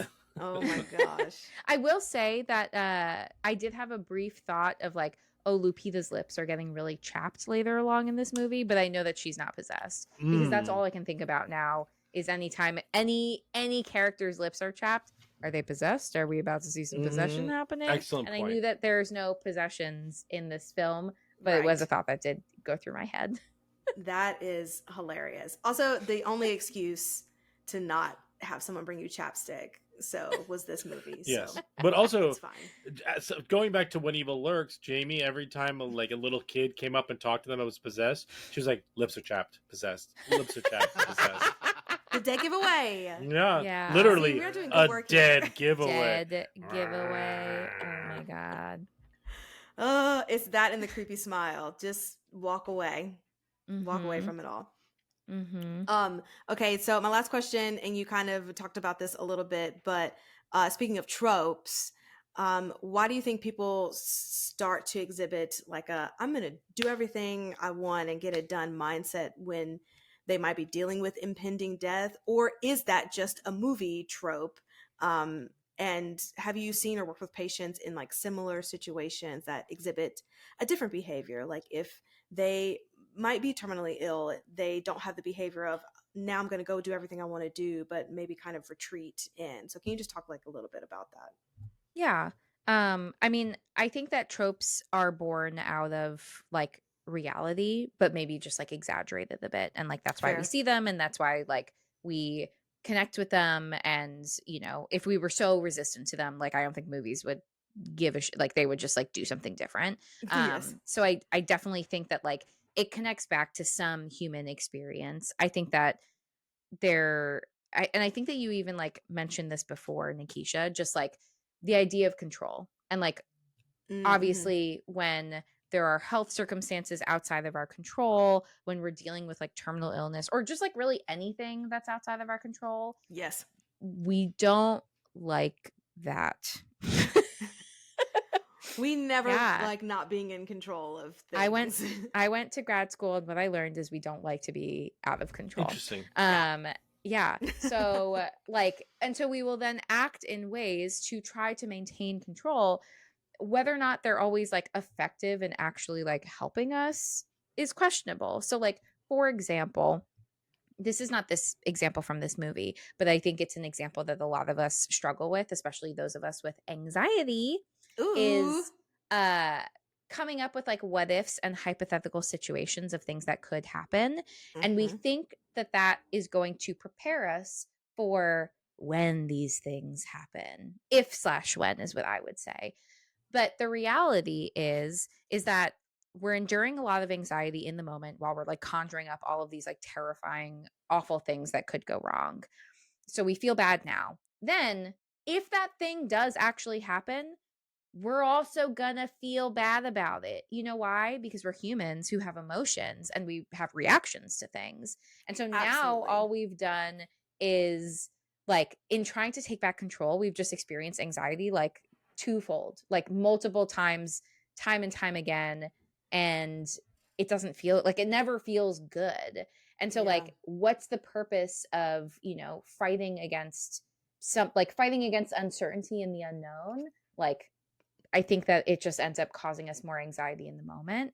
I think that in this particular situation, it's a little bit different because it's like you have the terminal illness, but also you have this like world where who knows how, like now life is cut even more short because it's like any wrong move I make puts me at risk. Right. But I think that at that point, it's like, you know, already I again, I have not experienced this and like I, to be honest, haven't worked with like terminal illness, but like I can imagine this world where if you're already feeling like you have nothing to lose and then it's like this other kind of like world event that's happening where it's like, all right, like this is my last shot, like I am going to take back control in this way. Like you do what you feel like you gotta do. Again, it's hard for me, I think, to conceptualize that because I have empathy for it, but like it's hard for me to think like I would do something like that. But I've also never been in like, you know, a world where aliens have attacked because we're too loud or been terminally ill. So it's like these are very unique circumstances. But I can understand somebody who is feeling absolutely helpless about life circumstances doing what they feel like they need to do in order to take back control, because it sucks to feel totally out of control, to feel like everything is happening to you and there's nothing you can do about it. And so you will do whatever you feel like you need to do to manage it, whether it actually makes you feel good in any of those moments or not. It's just about like, we can't tolerate feeling like life is not in our own hands. For sure. That's that. Tasty. I love that. No, I just truly, I just went in my brain about the anxiety of it all, because it's so funny thinking about like, your brain is probably thinking you're preparing for something, but you're actually just like catastrophizing the things. So it's just really interesting. My brain like just shut off and was just thinking about like, oh my God, it's the difference I do of it all of the time. Same. And I love to do it to Brian as my soundboard, where I'll just tell him all of the awful things that I'm thinking about. And it's helpful maybe to say it out loud and be like, no, what you're saying is not a thing. Right. So like, stop. Right. And like, there's the part of me that knows it too, but it's like, because your anxiety brain is like, but what if it could happen? No, Right. It's like, what are you gonna do? What Yeah. if And it's it's like, I this? don't fucking know what I'm gonna do if like aliens attack. If I don't know what I'm gonna do if like, my body explodes one day. I don't know what I'm gonna do if I walk Yeah. outside and someone tries to kill me and wear my skin. Like, I don't know what I'm gonna do in any of these circumstances, but I've thought about them and I've Or if I got evaluated the only them. thing that I know for certain is that I'm gonna keep chapstick on me if I get possessed, and that's all that I can prepare for. I Fair. have chapstick in my desk, so I am safe over at there? least in this office. You Wait. can't. You're not gonna get me. You're not gonna get me. Yes, we can move on to Rotten Tomatoes, but Jamie, what flavor is that? Because I think I might have the same one. Oh, I'm really? gonna go- This is Burt's Bees pomegranate. And Little it'll save Mentos. you from it'll save you from all of your possession. So now, Fantastic. we're saying that chapstick is gonna save us from possession, as opposed to just like make us look good during. The leap. I didn't understand. Yeah, that was. We are Cancer twins. Oh my God! We're why- twins. Everything. Yeah, truly. Yeah. Happy 35th birthday to us, Cancer season. We got that we're just pomegranate winning. Burt's Bees, guys. We're not getting possessed today. Yeah, not Oh my today. God. Invading spirits. Yeah. apparently, So that's good. All right, let's do Rotten Tomatoes. Yes, let's go for it.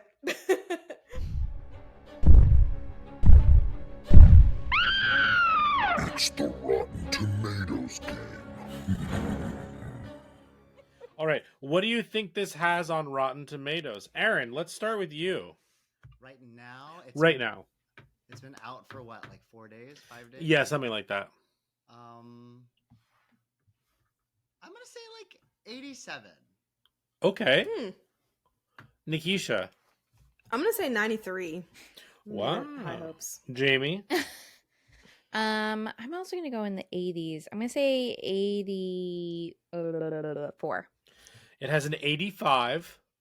Oh. Yeah. So Jamie gets that one. Congrats. The audience score is lower at 74%, which is interesting. Oh, interesting. So right now there's only a critics consensus, and that is grounded in raw humanity by Lupita Nyong'o and Joseph Quinn. This sideways entry into A Quiet Place finds fresh notes of fright to play amongst the silence. I think that's a good That's fair. That's a good sentence. That's a good sentence. Okay. What do you think this has on Letterboxd? And as a reminder, the Letterboxd is 1 through 5 with decimal points. So Nikisha, let's start you on this journey. Okay, well, if the audience score was that, I'm gonna go with 3.4. All right, Jamie 3.2. and Aaron. Letterboxd is only audience, basically. Yes. Up to 5. Yeah, audience I'll get- members up to 5. I'll get optimistic and say 3.8. It's exactly 3.4. So Nikisha nailed it. And as we usually do, here are the top 3 most popular reviews. At number 3, Excited. no, because my cat would be the death of me if I missed his dinner by 3 seconds. Yes. My mental health well-being was entirely dependent on whether the cat was going to survive OMG crying phase. There we go. Yes. And then the number 1 most liked review so far is give Frodo the Cat an Academy Award. Absolutely not. I love how they're all about this Yep. cat. Yeah. Not giving it The an cat award is for the movie. stealing focus. No, absolutely not. If, Send Pulling that all cat the to focus. if the website. dog from last year's Fall Anatomy of a Fall doesn't get an Oscar, then this Oh cat my doesn't God, get that dog! Ooh, The way, if any of you guys, I forget, did we talk about this on camera, on mic or off mic? I forget. But if you watch the Hot Ones, Lupita's Hot Ones, she definitely has some feelings about that cat as well. one. Oh, work. I gotta interesting. go watch. Yeah. She has some feelings about that cat. Fucking cat. All right, let's do the 4 S's. Yes. Skull, scare, shakes, and suggestions. The Talking Horrors 4 S's. Okay, the 4 S's are skulls, scare, shakes, and suggestions. These are the way that we will rate this film. Skulls is how well it handled mental health and human behavior. Scares is how scary was it. Shakes is how much it'll stick with you. And then we also, of course, have suggestions where we'll pair this with another movie. For suggestions, I also want you to suggest the pizza place that you would have gone to in this scenario in New York City. I got you. Oh, in New York. In New York, Okay. like you're in New York, like that way. Like Manhattan or 5-borough exclusive? Like... No. If you're not exclusive to Manhattan. But because no, not exclusive. No. Oh wait, I do have one. Okay, That great. would be really hard as the person who lived in Brooklyn Fair. only. All right, Jamie, you start. We'll wait to do the pizza and suggestions after you do the numbers. So just do the numbers. Okay. For skulls, I gave this a 6.5. Because I think there's like a variety of like, some realistic like behaviors, some maybe questionable, some outright silly. But I do think that they try to capture like a lot of like, I mean, again, I think it just speaks to like Joseph Quinn and Lupita and their acting and like how they've been able to evoke these realistic feelings. So like that gets all the points.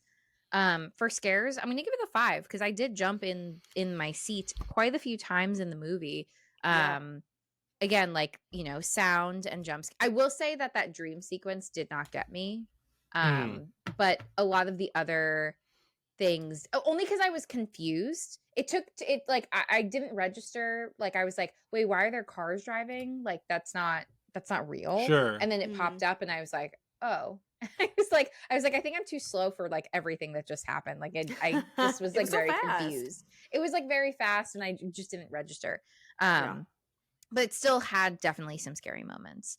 And for shakes, I'm gonna give this a 5. I think that like it's a like solid entry in the Quiet Place chain. Not my favorite, but still like a good time. And I would definitely recommend this trilogy to folks for sure. Interesting. If you care, yes. You gave Quiet Place 1 and 2 both 4s for shakes. Oops. Oh wow! Should I lower it? I don't know, or raise those maybe. I don't know. Yeah, I'll raise them all collectively to 5s. So they're all 5s. I'm not okay. Yeah. Okay, interesting. Okay. I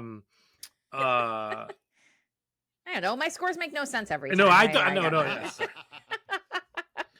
Nikisha, why don't you go next? Yeah. Closely related in some. Skulls, I'll give this a 7. It's just no one will keep that cat.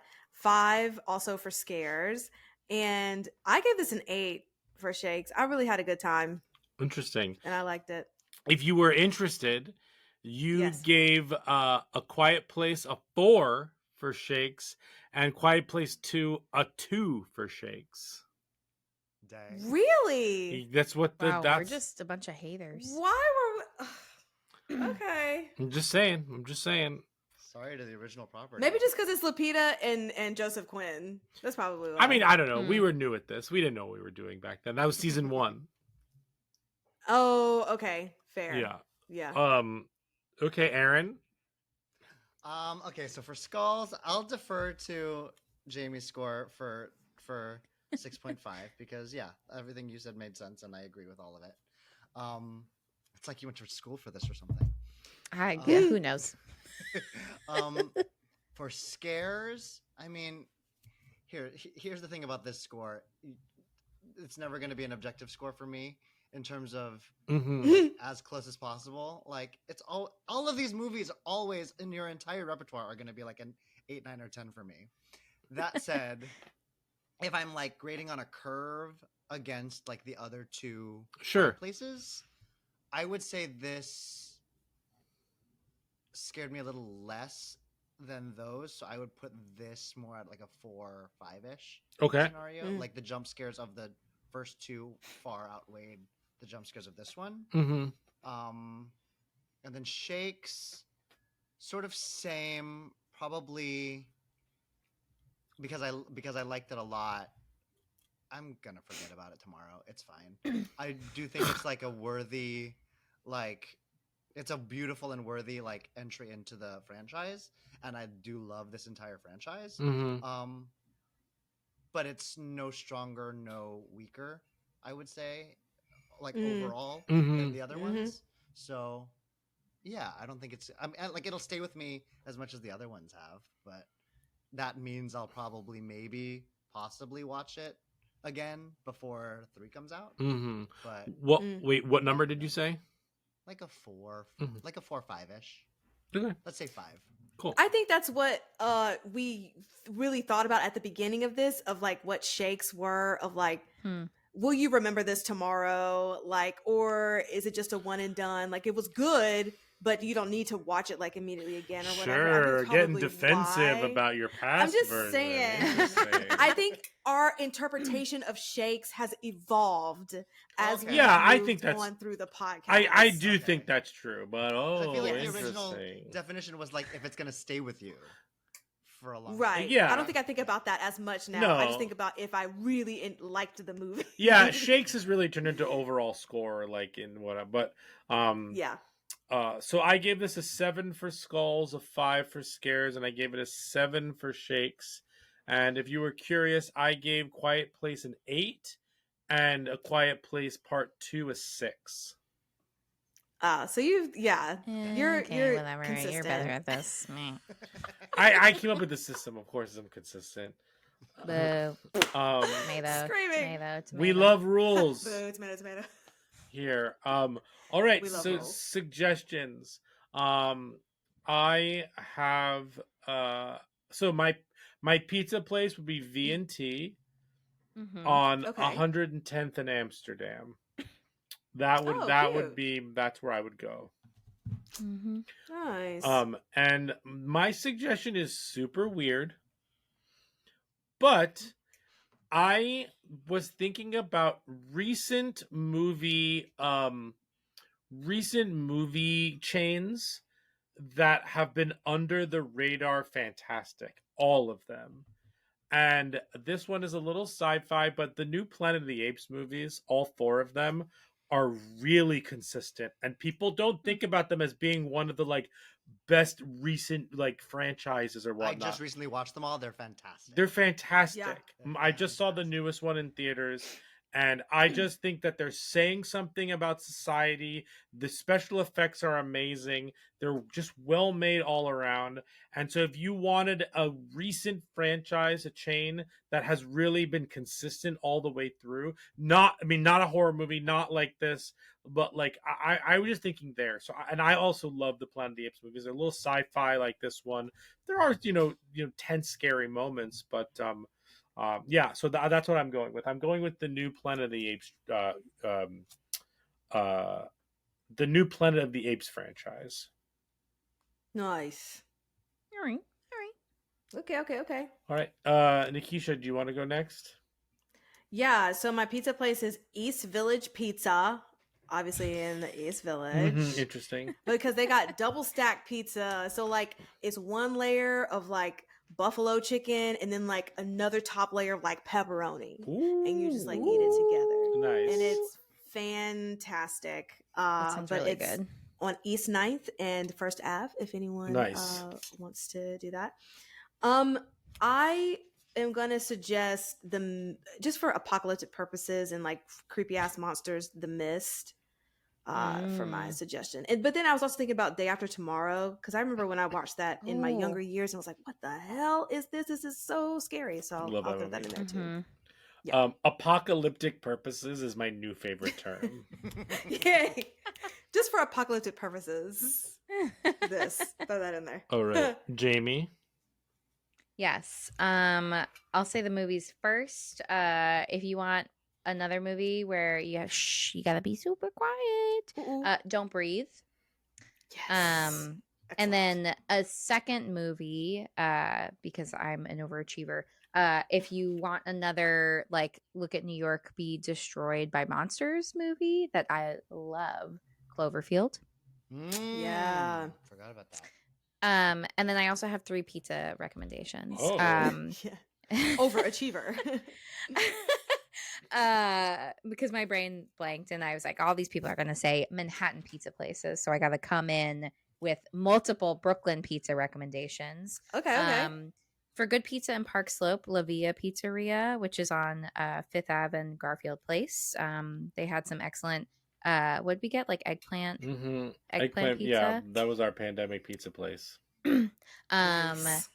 The Sicilian slice, if you will, that's like an iconic slice in Brooklyn, L&B Spumoni Gardens in is that in Gravesend, I think. It's like all the way out in like 86th Street in Gravesend. And then last but not least, in what's it called? I was about to say Park Slope. It's not Park Slope. It's Crown Heights. Prospect Park. Yes, thank you. How did you know I was going to say Crown Heights? Because I know what the third pizza place is. The third pizza place is Barboncino, which has excellent pizza in Crown Heights. It's on Franklin Ave and good. St. John's Place. And Brian and I had our like 2.5 date, number 2.5 date there. Yeah, Aww. this is a good place, but it's Love good to pizza hear it. too. Great. It's excellent pizza. Go for the pizza, stay for the memories. Aye. Sponsor us. Yeah, not yeah. Yeah, us a pizza pizza. in Brooklyn. Sponsor us. Mail us a pizza. Aaron. So the Domino's on 40th Street. Just kidding. No. The gag is though that Aaron fucking loves Domino's. Oh though, yeah, it's so. the best tour pizza for sure. That said, Yes. we're back in New York, so if I were to go, I mean, this is almost as bad of an answer. If I were to go like Manhattan, then John's Pizza is my favorite Manhattan pizza. Sure. It's very Nice. It's very touristy, but it's great. But my real answer, because you know the pizza, it's like her journey to the pizza is not really about the pizza, even though it's still good pizza. It's my Marabella's that's around the corner. It's my favorite pizza. It's my favorite local pizza. Cool. Nice. And I've been going there now for 15 years because I've lived in this apartment for 15 Oh years. damn. And it's Wow. it's my favorite pizza place in the city.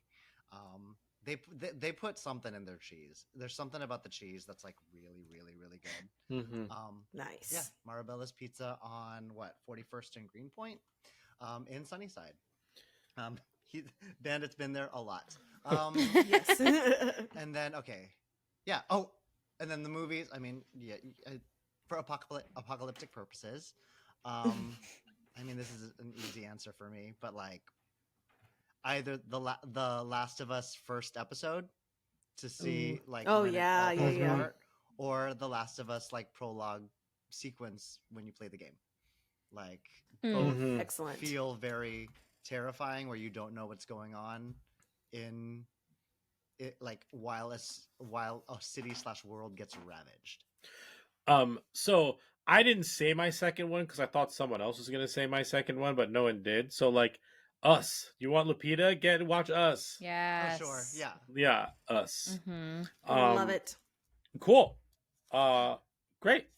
Oh, speaking of that, they ran a preview for Chud, which I think is one of the VHS tapes that are shown at the beginning of Us, because it was one movie that Jordan Peele kind of looked for inspiration when he was doing Us, because it's about underground people like coming out from the underground. But we went to Alamo Draft House and they had you went to a preview Alamo. for- Yeah. I went to That Alamo. makes Sorry. sense. Yeah. I should have led with that. Yeah. So Totally. they had a preview for I miss it. I'm jealous. Chud, Which one so did it you was go cool. to?